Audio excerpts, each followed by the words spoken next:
Welcome to our comprehensive boxing report. For Errol Spence Jr., this isn't just a flight across the Pacific, it is a final stand to determine if his championship era has one more chapter.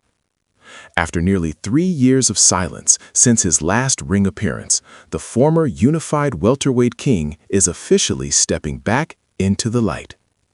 The stakes for this match are absolute. A victory restores his status as an elite pound-for-pound threat, while a loss likely marks the definitive end of a legendary career. It is a high-risk gamble taking place thousands of miles from his home in Texas against a man who has everything to gain. Before we dive into the technical details of this July 26th clash, please take a moment to like this video and subscribe to the channel to stay informed on all upcoming fight announcements. As we analyze the shifts in both camps today, pay close attention to the trainer changes, because the man standing in the corner may be more important than the man in the ring come fight night. To understand the magnitude of this return, we must look back to July 2023. The loss to Terrence Crawford was more than a technical defeat. It was a physical and emotional turning point for the man they call the Truth.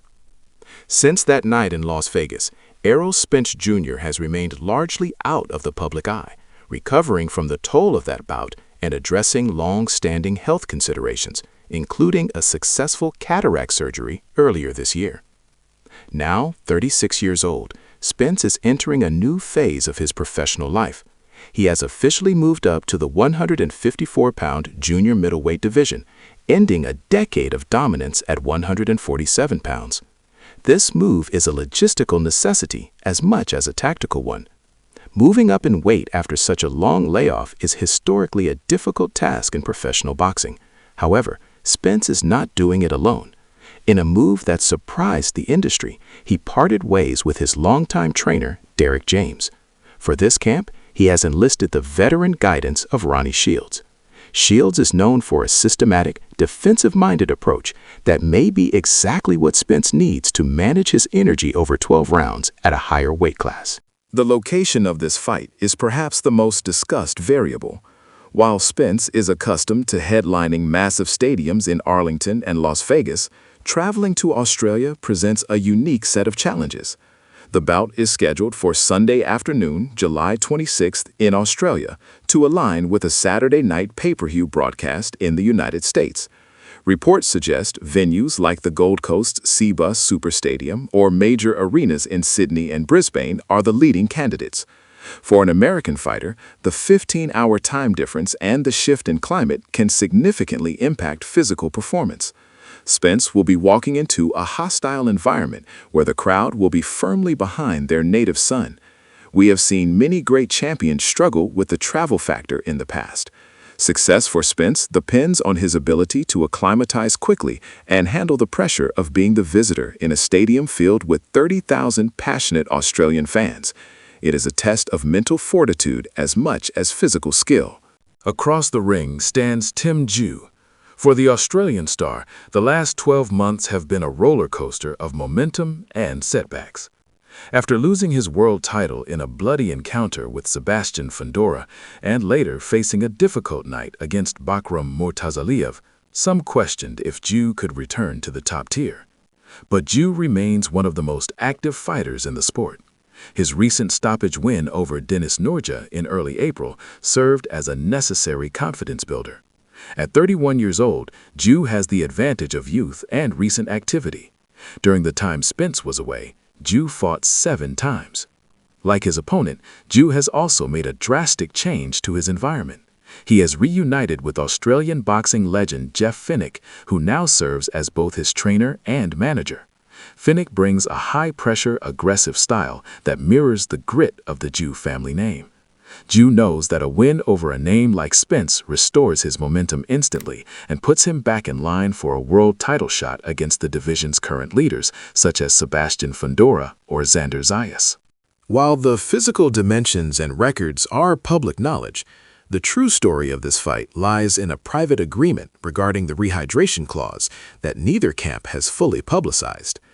This technicality, which limits how much weight both fighters can gain between the weigh-in and the walk to the ring, could be the silent undoing of a veteran who hasn't managed a weight cut in over 1,000 days. If one fighter struggles with the scales on Friday, the narrative of this entire event changes before a single punch is thrown on Sunday. This detail could fundamentally shift the power dynamics of the opening rounds. From a tactical standpoint, this is a clash of philosophies. Errol Spence has built a career on being a relentless southpaw who wears opponents down with a heavy jab and a crushing body attack. Tszyu relies on timing and a punishing right hand that has ended many nights early. Under Ronnie Shields, we expect to see a more measured Spence, one who uses his veteran experience to pick his spots rather than engaging in a high-speed brawl.